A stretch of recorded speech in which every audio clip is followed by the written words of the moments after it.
This year, ang Christmas decor namin dapat aesthetic, mala Pinterest score. Minimalist but magical. Nay, ganito yung gusto kong Christmas decor. Need na lang natin ng ribbons, garlands, glitters, and maybe a glue gun. Tingnan mo, may ilaw pa sa bintana mo. Anong gusto mo, magparol show? Nay, trust the vision. Sige, basta, huwag kang gagastos ng bongga ha. Wow, ang ganda nito. Grabe, ang dami ng tao. Christmas season na nga talaga. Okay, good. Secured. Ayan, all added to basket na. Ayan, secured na talaga.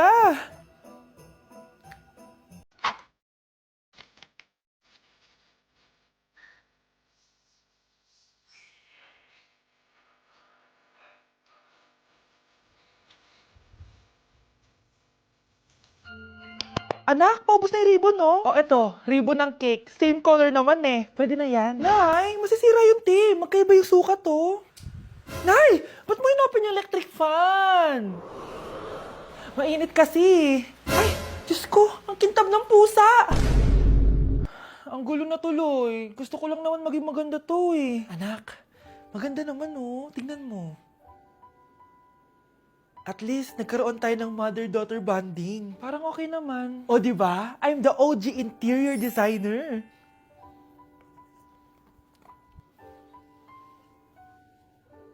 Hindi siya nagmukhang pang Pinterest dahil mas maganda yung ginawa namin. Eto, Nay, para sa'yo. Oh, ano to, anak? Nakita ko kasi yan sa National Bookstore. Tapos naalala ko, di ba gusto mo ng planner na galing sa mga coffee shop? Kaya binili ko na yan. Baka maging acidic pa tayo kakakape natin. Makuha lang yung planner na gusto mo. Tsaka binilhan din pala kita ng pouch. Lagayan mo na kung ano-ano, Nay. Oh. Aw, thank you, anak. Welcome, Nay. Tay, ano? I-explain mo na sa akin. Kung bakit nakaburo si nanay, ha? Bakit ka ba naniniwala dun, ha?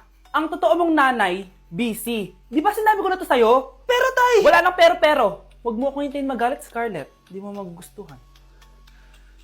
Hindi pwedeng hindi si nanay yung nakita ko sa cellphone. Alam na alam kay tsura ni nanay.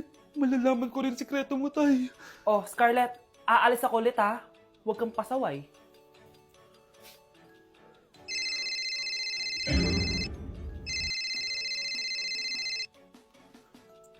Nasa yung cellphone ko? Hello po. Pwede na po maklaim yung 10 million peso na galing sa insurance ng namatay niyo pong asawa. Insurance? Pasaway ka talaga? Pinatay mo ba si nanay, ha? Para makuha yung insurance niya? Hindi mo naiintindihan, anak. Napakahayop mo! Tatawag ako ng pulis! Itigil mo yan, anak! Nay, buhay ka? Oo, anak. Nagtago ako. Pag nagsumbong ka sa pulis, masisira lahat ng plano namin ng tatay mo. Hindi ko maintindihan. Ano nangyayari? Pinatay ko ang kakambal ng nanay mo. Para maniwala sila na siya talaga ang namatay. At makuha natin ng mga pera sa insurance. Sawang-sawa na ako sa buhay na to. Marami akong pangarap, anak. Gusto ko na gumanda yung buhay natin. Naririnig niyo ba yung mga sarili niyo, ha? Hindi ba kayo natatakot sa mga pinaggagawa niyo? Kung yayaman tayo sa maling paraan at sa paraan na magtatago ka sa pulis, Nay, itigil niyo na to, please. Please lang. Nay, kamusta na po kayo ni tatay? Eto anak, okay naman. Ikaw, kamusta ka na? Eto Nay, malapit na ako matapos ng college. Sana paglabas niyo ni tatay, marami na akong ipon. Huwag kang mag-alala anak, konti panahon na lang. Magkakasama ulit tayo ng tatay mo. See you, Nay. Miss ko na kayo. See you soon, anak. Grabe, ang pangit ko pala dati ng bata ako. Sino itong tumatawag? Hello? Scarlett, wag kang papasok bukas sa school, ha? Ha? Bakit? Sino ka ba? Basta, sundin mo na lang ako, please. Ano yun? Ang weird. Oh, anak, hindi ka pumasok? Opo, Nay. Masakit po yung pagkaramdam ko eh. Pagaling ka, anak, ha? Anak, yung school mo, nasusunog. Nasusunog, Nay? Totoo nga yung sinasabi ng caller kanina. Grabe. Buti na lang, anak, hindi ka pumasok sa school ngayon. Sino na naman tumatawag na to? Hello? Sino to? Scarlett, wag kang matutulog ngayong gabi, ha? Ikaw na naman? Paano mo nalalaman yung mga yan, ha? Scarlett, please, sundin mo na... Anak, matutulog na ako, ha? Ikaw din, huwag ka na magpuyat. Sige po, Nay. Tatapusin ko lang po itong pinapanood ko. Kung hindi ako matutulog, ano namang gagawin ko buong gabi? Matutulog na lang ako. Baka niloloko lang ako ng caller na yun. Nay! Nay! Gising, Nay! Ano nangyari, anak? Binabangungot ka, Nay. Buti gising ka pa. At nagising mo ako. Sino ba talaga yung caller na yun? Sino ka ba talaga, ha? Bakit alam mo lahat ng mga masasamang mangyayari? Gusto mo ba talaga ako makilala, Scarlett? Oo, dahil hindi ako matatahimik. Magkita tayo malapit sa puno ng mangga. Hello? May tao ba dyan? Hi, Scarlett. Ikaw ba yung caller? Gusto mo ba talagang makita kung sino ako? Oo. Ako ikaw, Scarlett. Galing ako sa future. Ikaw ako? Kailangan kong ayusin yung mga nangyaring masama. Paano? Paano nangyari yun? Basta, Scarlett, ayusin mo yung mga desisyon mo sa buhay, ha? Sige na, baka mahuli pa ako ng mga humahabol sa akin. Sandali! Sino humahabol sa'yo? Nay, pengi baon? Ito anak. Lu, bakit 20 lang? May mabibili ba ako dito, Nay? Aba, ba't di ka na lang magpasalamat? May baon ka pa. Nay, dagdagan mo to. Teka lang, nasan yung hanger ko? Okay na pala to, Nay. Bye-bye na. Nayo, nagsweldo na ako. Ay, hindi na, anak. Ipunin mo na lang to. Sige na, Nay. Pambili mo din ng gamot yan. Oh, sige. Salamat, anak, ha. Anak, kainin mo na to. Nay, ayoko nga niyan. Aba, ang dami-dami nagugutom dyan na bata sa labas, tas ikaw ay mo kumain? Akala mo naman mabubusog yung mga bata sa labas kapag kinain ko yan. Mabubusog kapag eto pinakain ko sa'yo? Ito na, kakainin ko na. Nay, namiss ko na yung mga luto mo. Sige, anak, lutuan kita, ha. Excited na ako, Nay. Grabe pala si nanay. Buong araw nagtatrabaho. Ang dami na lang sinasakripisyo para sa amin. Siguro, deserve naman nila ng something for Mother's Day. Good morning, Nay. Nay? Nay? Nay, gising! Ano ba yan, anak? Ang ingay mo naman. Iidlip lang ako. Pinakaba mo naman ako, Nay. Andyan na order ko. Ano namang in-order nun? Happy Mother's Day, Nay. Ang dami naman yan, anak. Eto naman, gumastos ka pa. Okay lang ako. Nay, ano ka ba? May 2 promo ang Mang Inasal ngayon. Nakatipid nga ako ng 106 pesos dito sa Mang Inasal Family Fiesta with extra creamy halo-halo na 8 ounce with drinks na yan, Nay. Available via takeout and delivery. At di lang yan, Nay. Meron pang Treat Kay Mami promo kung saan may free scoop of ice cream ka kapag nag-order ka ng regular extra creamy halo-halo via dine-in, takeout, or delivery. Talaga ba, anak? Oo, Nay. Available tong Mother's Day Fiesta Treat at itong Treat Kay Mami promo from May 10 to 12. Kaya perfect na pagsaluhan ngayong Mother's Day. Aww, thank you, anak. Deserve mo to, Nay, kasi ikaw ang the best mother in the world. #Moms deserve Mang Inasal. Kain na nga tayo bago pa ako umiyak. Grabe, ang creamy nitong halo-halo, Nay. Masarap ng manok, anak. Parang ang sarap niyan, Marsa. Meron ba ako niyan? Nanay din ako. Ayan, diyan ka magaling eh. O ito, barbecue. Ang isang 50% po ay mapupunta sa isa niyang anak. Ano?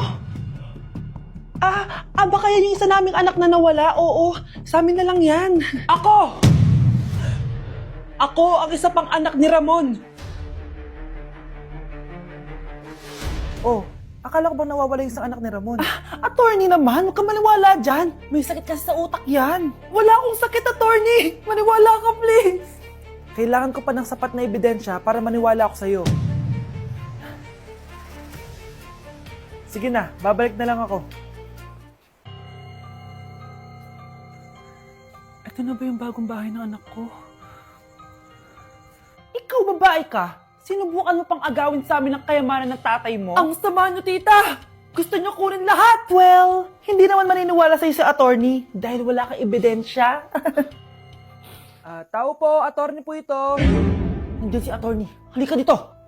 Ayan, ikukulong muna kita dito sa bodega hanggat hindi ko pa nakukuha mga kayamanan. Yes, attorney. Hawak ko na ang 100% ng kayamanan ni Ramon. Nandito na ang titulo, papeles at cheque ng mga kayamanan niya. Ay! Salamat, attorney, ha? Scarlett, hindi ko na alam kung ano nangyayari sa nanay ko. Pero huwag ka mag-alala. Ako bahala sa'yo. Kailangan na matigil tong pinagagawa ni nanay. Tao po. Sino ka? Ako po yung nanay ni Scarlett, yung anak din ni Ramon. Totoo ba to? Pinagsasabi mong babae ka? Kami lang ang pamilya ni Ramon. Attorney, huwag ka magpaniwala dyan. Peke yan. Hindi to peke. Pwede mo ipacheck to sa attorney. Kaya ilabas mo na siya. Kinulong po ni nanay si Scarlett sa bodega. Ha? Anak?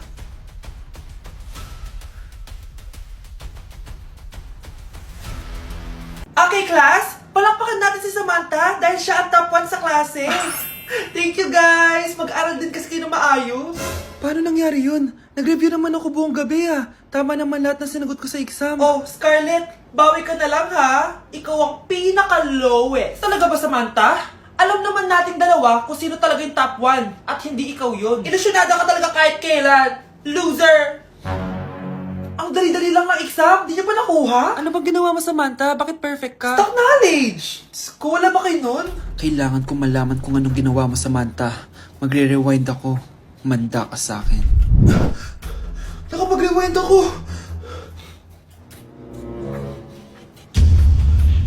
Ikaw pala ang top 1, Scarlett? Tignan ko na lang kung sino magiging top 1 after neto. Ha? Bawal yun na! Okay, class, start na tayo. Class, magle-lesson na tayo ha! Ma'am, bago mo ituloy yan, may kailangan ka malaman. Ano yan, Scarlett? Pinagpalit po ni Samantha yung grades namin sa laptop niyo, ma'am. Kaya hindi dapat siya yung top 1, kundi ako. Ganyan ka na ba ka-desperada, Scarlett? Naiingit ka sa akin, no? Kasi ako yung top 1. Ako ba ang desperada, Samantha? O baka ikaw? Kitang-kita dito sa phone na ginalaw mo ang laptop ni ma'am. Ikaw pala ang top 1, Scarlett? Tignan ko na lang kung sino magiging top 1 after neto. Samantha?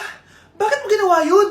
Alam mo bang major offense yun, ha? Sumama ka sa akin. Ipapatawag ko mga magulang mo. Ma'am! Paano nagawa ni Scarlett yun? Alam ko walang tao nun. Paano siya nakakuha ng video? Scarlett, paano mo nagawa yun? Ha? Ang alin? Nakita kita kanina. May hawak kang relo. Tapos, bigla ka na lang nawala. Nakita mo yun, Cheska? Huwag kang maingay, ha? Dahil ang relo na to may sumpa. Ano bang meron yan sa relo mo? Dahil galing to sa... Ganda ko dito, oh. Sino yun? Nasaan na yun? Bata, okay ka lang ba? Kanina ka pa kasi nakatayo dyan eh. Pwede mo ba ako tulungan? Tulungan saan? Nawawala kasi yung kwintas ko. Dito ko yun nawala. Bigay kasi yun ng nanay ko sa akin eh. Sige tara. Saan mo ba kasi yun uling nakita? Dito lang yun banda sa puno. Kwintas? Kanina pa ako paikot-ikot dito sa punong to. Wala namang kwintas eh. Sure ka ba? Bata? Walang yung batang yun na. Iniwan ako dito. Pinaglalaroan lang ata ako. Uwi na nga ako. Hi, Scarlett. Kagulat ka naman. Paano ka nakapasok dito sa bahay namin? Tara, hanapin na natin yung kwintas. Saan ka ba kasi pumunta kahapon? Bigla ka nawala eh. Hindi ko din alam eh. Oo, tara, hanapin na natin yung kwintas mo. Yay! Anong kulay ba kasi yun? Kulay silver yung kwintas. Silver? Kanina pa ako naghahanap dito. Parang wala naman silver na kwintas dito. Bata! Iniwan na naman ako. Andito ka lang palang bata ka? Ang ginagawa mo dyan? Nay, hinahanap ko yung kwintas ng batang kasama ko. Umuwi ka na. Magagabi na oh. Sige, Nay. Nay, yan ata yung kwintas na hinahanap ng bata. Ba't nasa iyo yan? Wala to anak. Tara, uwi na tayo. Nay, saan mo ba talaga galing yung kwintas na yan? Itong kwintas na to anak, special to sa akin dahil galing to sa kapatid ko. Kaso, namatay siya nung 9 years old siya. So yung bata kanina, siya yung tita ko na namatay? Oo anak, siya lang ang may favorite sa akin. Mga magulang namin, ayaw sa akin. Kaya sobrang mahal ko yun anak. Ang lungkot naman pala, Nay. Sobrang sakit lang. Sorry. Tama na yun, Nay. Nanay mo yung pumatay sa akin, Scarlett.